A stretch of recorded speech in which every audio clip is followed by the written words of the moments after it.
ફસાના પરબલાથી 100 દાડા મોરથી પ્રભુ યેસુ બેતનિયા ગામમાં વરે જો જ્યાં લાઝર રહેતો.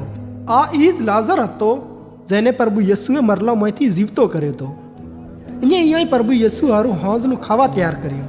માર્થા મિઝમાનોને ખાવા ખવડાવતી હતી, પણ લાઝર પ્રભુ યેસુ અને બીજા મિઝમાનો ભેળો બેસીને ખાવા ખાતો હતો. પછી મરિયમ તકરીબન 1/2 કિલોની જ જટામાસી નોમે મૂંગું અત્તર લઈને આવી. એણીએ એ અત્તર પ્રભુ યેસુના પગવા માથે સોંપડ્યું અને પાંચો બાલોથી એના પગ લૂંસવા માંડી. અત્તરની ખુશ્બુ પૂરા ઘરમાં પખેડાઈ જઈ. પણ પ્રભુ યેસુના સેલામાંથી યહૂદા ઇસ્કરિયોતી જે એને ગરાયાવાળો હતો એણે કીધું કે જે આ અત્તર વેચો તો 300 સોંદીનો સિક્કાથી વધીક મળો અને અમે એને ગરીબોમાં વેરાવી નાખો. એણે એ વાત એ હારું નથી કરી કે એને ગરીબોની ફિકર હતી, પણ અસલમાં એ ચોર હતો.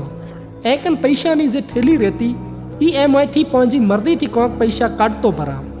પ્રભુ યેસુએ કીધું કે આ બાયડીને કોઈ ના કહો, જેમ કે એણીએ આ અત્તર મારા દફન થયાની તૈયારી હારું રાખ્યું હતું. ગરીબ તો હંમેશા તમોકન રહેશે, પણ હું હંમેશા તમોકન ન રહું. અસલમાં આ બાયડીએ મારા દફન કર્યાની તૈયારીમાં આ અત્તર મારા ડીલ માથે લગાવ્યું છે. હું તમને હાસ કહું છું કે પૂરા જગતમાં જ્યાં પણ ખુશીની ખબરનો પ્રચાર કર્યો જશે એને આ બાયડીની યાદગીરીમાં આ નેકીની વાત પણ કરી જશે જે એણીએ કરી છે.